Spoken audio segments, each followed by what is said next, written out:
I need you to understand something before I tell you this story. When my wife put me on speakerphone that night to humiliate me in front of her friends, she thought she was ending our marriage in 13 seconds.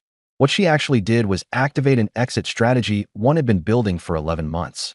But let me start from the beginning, because the setup makes the ending so much sweeter. It was a Tuesday evening, around 8:30. I was sitting at my desk in our home office, reviewing financial documents like I did most nights. My phone rang. Vanessa. I picked up and immediately heard laughter, clinking glasses, and that distinct buzz of an upscale restaurant in the background. Before I could even say hello, her voice came through, loud and theatrical, announcing that it was over, telling me not to call, not to text, just to move on. Then came the laughter. Her friends were cackling in the background like it was the funniest thing they had ever witnessed. She had put me on speakerphone. This was not a private conversation. This was a performance. She was ending our marriage as entertainment for her brunch crew. I sat there for a moment, listening to them laugh. One of her friends said something I could not quite make out, and they all exploded again. Vanessa was eating it up. I could picture her there, phone in the middle of the table, martini in hand, basking in the attention. This was her moment, her big scene. I took a breath and replied in the calmest voice I could manage, telling her I understood. Then I hung up. The line went dead. The laughter stopped, and I sat there in the silence of our house, staring at the phone in my hand. For a few seconds, I did not move. Then I opened the bottom drawer of my desk and pulled out a thick manila folder labeled Exit V.11. 11 months of preparation. 11 months of documentation, legal filings, financial restructuring, and contingency planning. I had been waiting for this moment. Not hoping for it, but preparing for it. Because I knew Vanessa. I knew how she operated. And I knew that eventually, she would do something exactly like this. Let me back up and explain who Vanessa was. On paper, she was a lifestyle influencer and brand ambassador. In reality, she was a professional performer who treated every moment of her life like content. Every dinner was a photo op. Every argument was material for a tearful storytime video. Our marriage was not a partnership. It was her stage, and I was a recurring background character. She had 28,000 followers on Instagram.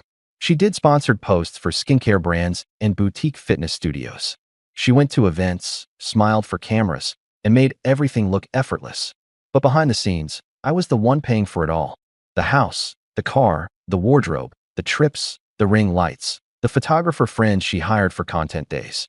I ran a mid-sized logistics consulting firm. I made good money. She made almost none. But that never stopped her from spending like we were both pulling six figures. We met 4 years ago at a charity gala. She was volunteering as an event coordinator, and I was there representing my company. She was charming, energetic, and incredibly beautiful. I was quiet, practical, and honestly a little lonely. We got married after a year of dating. For the first 18 months, things were fine. Not perfect, but fine. Then her Instagram started growing. Sponsorships came in. She quit her part-time job to focus on content creation full-time. And that is when everything shifted. Suddenly, our entire life had to be aesthetic. Our home had to be camera-ready at all times. Our vacations were not vacations, they were content trips. I could not even make breakfast without her staging it for a flat-lay photo. Every conversation became about engagement rates and algorithm changes. I was no longer her husband. I was her unpaid producer and financier. And here's the thing. I did not mind supporting her at first.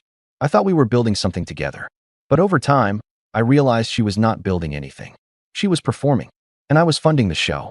The breaking point came about a year ago. We had an argument about money. I suggested we create a budget because her spending was getting out of control. She looked at me like I had just insulted her entire existence, telling me I did not understand what it takes to build a brand. Then she posted a vague story on Instagram about toxic partners who do not support your dreams. That night, I made a decision. I started documenting everything. Every expense, every asset, every login, every account. I consulted with a lawyer. I restructured our finances. I moved assets into a private family foundation I had created years earlier. I updated beneficiaries. I changed passwords. I transferred the title of our house into the foundation's name. And I did it all quietly, methodically, while she posted gym selfies and unboxing videos. The lawyer I worked with was someone I had known for years. When I first walked into his office and explained the situation, he did not even look surprised, telling me I was not the first guy to sit in that chair with this exact story. He helped me build the exit plan. Version 1, then version 2. By the time we hit version 11, it was bulletproof.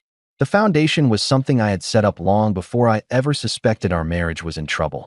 It was called the August Foundation, named after my father. He was a single dad who raised me alone after my mom left when I was 6. He worked 2 jobs, never complained, and made sure I had everything I needed. He died of a heart attack when I was 23, and I always wanted to do something in his memory. The foundation was designed to help single fathers. Legal aid, housing assistance, childcare support. Things my dad never had access to. I funded it myself, and over the years, it grew. When I realized my marriage was circling the drain, I saw an opportunity. If Vanessa was going to blow up our life, I was going to make sure something good came out of it. The house I had purchased 5 years ago, before we even met, was now going to serve a real purpose. Now, sitting at my desk with the Exit V.11 folder open in front of me, I started making calls. First, I canceled the credit card she used. Then I called the property management company and had the locks changed on our house. I contacted our car insurance and removed her as a driver on the BMW lease. I called the subscription services, the gym membership, the cloud storage accounts, the meal prep delivery service she had been using for 2 years. One by one, I dismantled the infrastructure of her lifestyle. It took me about 90 minutes. By 10 p.m., Vanessa no longer had access to anything that was not directly in her name. And since almost nothing was in her name, that left her with almost nothing. I packed a bag. I took my laptop, some clothes, and a few personal items. I called my dog Chester, a 7-year-old golden retriever who had been my best friend long before Vanessa ever came into the picture. I loaded him into my car and scratched his head, telling him we were done there. He wagged his tail like he understood. Then I walked out of that house for the last time. As I drove away, I felt something I had not felt in years. Relief. No anger. No sadness. Just a calm, clear sense of relief. She thought she had embarrassed me in front of her friends. She thought she had taken control of the narrative. She thought she had won. But what she actually did was give me the green light I had been waiting for. The next morning, her mother was going to call her. And when she did, Vanessa was going to realize that the quiet man she had just humiliated on speakerphone had been 10 steps ahead of her the entire time. She wanted a scene. Instead, she was about to get a lesson in reading contracts. The next morning, I was sitting in my lawyer's office at 9 a.m. sharp. We had scheduled this meeting 3 weeks ago, contingent on Vanessa making the first move. And she had delivered exactly on schedule. My lawyer slid a stack of documents across the desk, pointing to where I needed to sign. I signed. Just like that, our house officially transferred into the August Foundation's ownership. The property was now a charitable asset dedicated to helping single fathers. Vanessa's name had never been on the title. She did not know that. She had never asked. She just assumed that because she lived there and decorated it and filmed content in every room, it was somehow hers. It was not. Within an hour, my lawyer's office issued a press release about a local entrepreneur donating a $1.3 million home to charities supporting single fathers.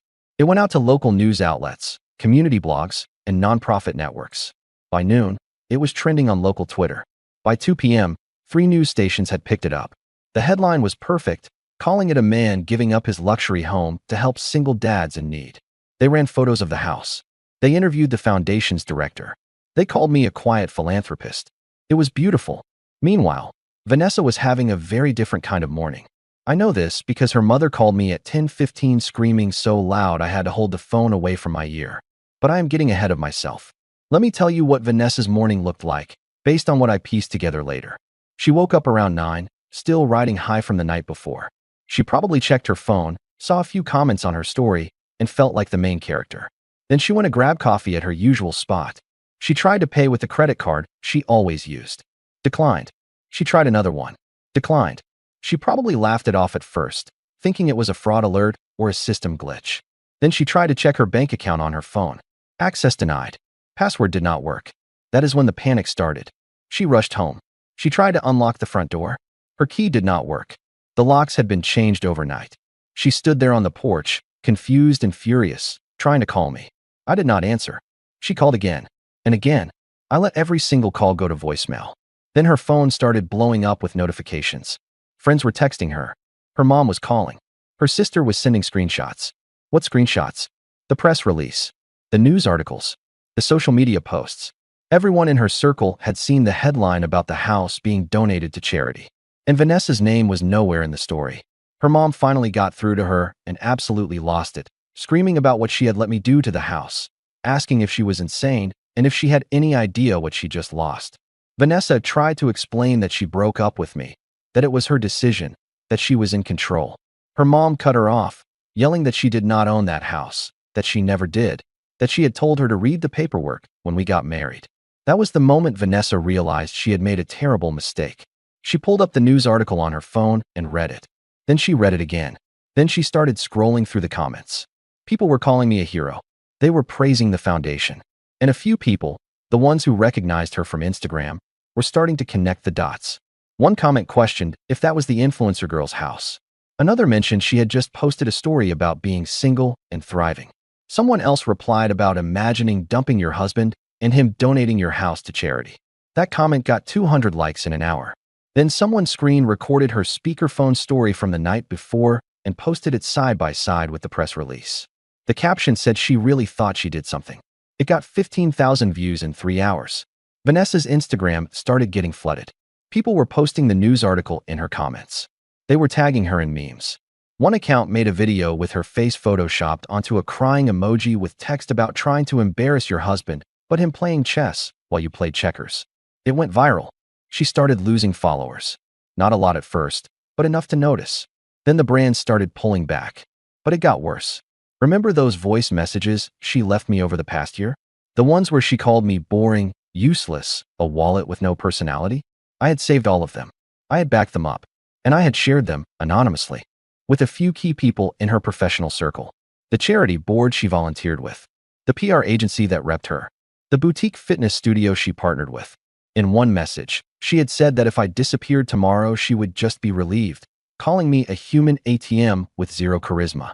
In another, she called me a corporate robot who did not understand real creativity. These messages made their way to the right people. Suddenly, those organizations were seeing a very different side of Vanessa. The charity board quietly removed her from their website. The PR agency sent a brief email terminating their representation.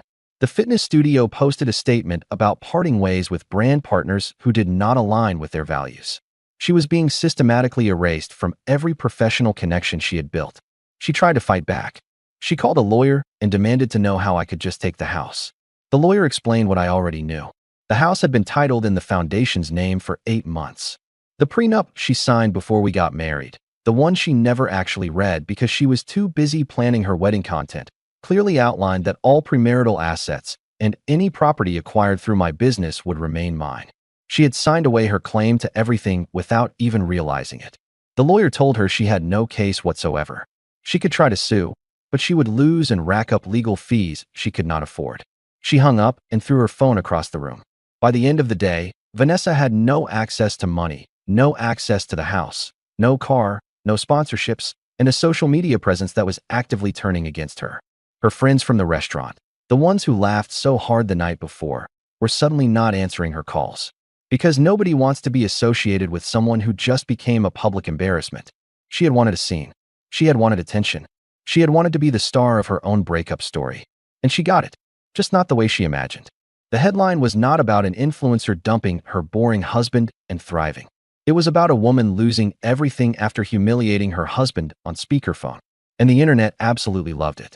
3 days after the press release, Vanessa did something desperate. She showed up at the house. Not her house anymore, obviously, but she still thought of it that way. She had somehow gotten the new lockbox code, probably from a neighbor or a friend who had access. She walked in expecting to find her things, her furniture, her perfectly staged living room. Instead, she walked into an open house event. There were families touring the property. A foundation representative was showing people around, explaining how the space would be used for temporary housing and support services for single fathers in crisis. Parents and kids were walking through the kitchen where Vanessa used to film her morning routine videos. They were checking out the bedrooms where she used to do try-on hauls. Strangers were standing in her closet, talking about how much storage space there was. Vanessa froze in the doorway. One of the families noticed her and smiled politely, probably thinking she was another volunteer. The foundation rep walked over, recognized her immediately, and handed her an envelope, saying it was from me. Her name was Sophie. She was the assistant director of the August Foundation, someone I had worked with for years.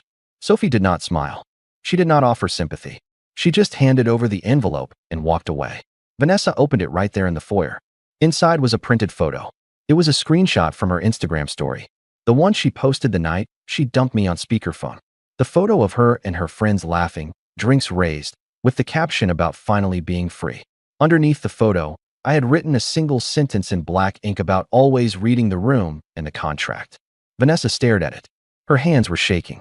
Sophie came back and delivered something I had specifically asked her to say. She told Vanessa I was not angry, just done. Then Sophie walked away to continue the tour. Vanessa stood there for another minute, looking around at the house that used to be hers, watching strangers walk through rooms she had spent years curating for content. Then she left. She did not take anything. She did not make a scene. She just walked out and got into her sister's car because she did not even have a car anymore. Over the next 2 weeks, the rest of her world collapsed. The social media pile-on continued. People were making TikToks about her. Reddit threads were dissecting the whole situation. One post on a relationship advice forum got 50,000 upvotes with a title about a guy whose wife dumped him on speakerphone as a joke and him donating their house to charity the next day. The comments were brutal. Some people called her shallow. Others said she got what she deserved. A few tried to defend her, but they were drowned out. Her Instagram became a graveyard. She stopped posting. Her follower count dropped from 28,000 to 19,000 in 10 days. Brands that had been in talks with her ghosted completely. The influencer community, the same people who used to hype her up in comments, distanced themselves. Nobody wanted to be associated with the girl who became a cautionary tale. Her mom stopped speaking to her. Her sister let her crash on the couch, but made it clear it was temporary. Her friends from that restaurant night, the ones who thought the breakup call was hilarious, slowly stopped inviting her to things. Because here is the truth about people like Vanessa. When you build your entire identity on performance and perception, the second that perception shifts, you have nothing left. She was not a person to those people. She was a character. And the second her character stopped being fun, they moved on. Meanwhile, I was living in a quiet apartment downtown with Chester. No drama, no noise, no cameras. I worked during the day. I took Chester for walks in the evening. I had dinner with my brother on weekends. I started going to the gym again. I read books I had been meaning to read for years. I slept well for the first time in months. The foundation was thriving. Donations had tripled after the press coverage. We were able to help 4 families in the first month alone. My dad would have been proud. I never spoke to Vanessa again. I did not need to. There was nothing left to say. She had made her choice. She had chosen performance over partnership. She had chosen attention over respect. And when the performance ended, she had nothing left. I had tried to build something real with her. I had supported her, funded her dreams, and asked for nothing except basic respect in return. She could not even give me that. So I walked away. Not out of anger. Not out of revenge. Just out of exhaustion. Sometimes the loudest person in the room thinks they have all the power. But the quietest person in the room is the one who actually does. Vanessa wanted a scene. I gave her a lesson.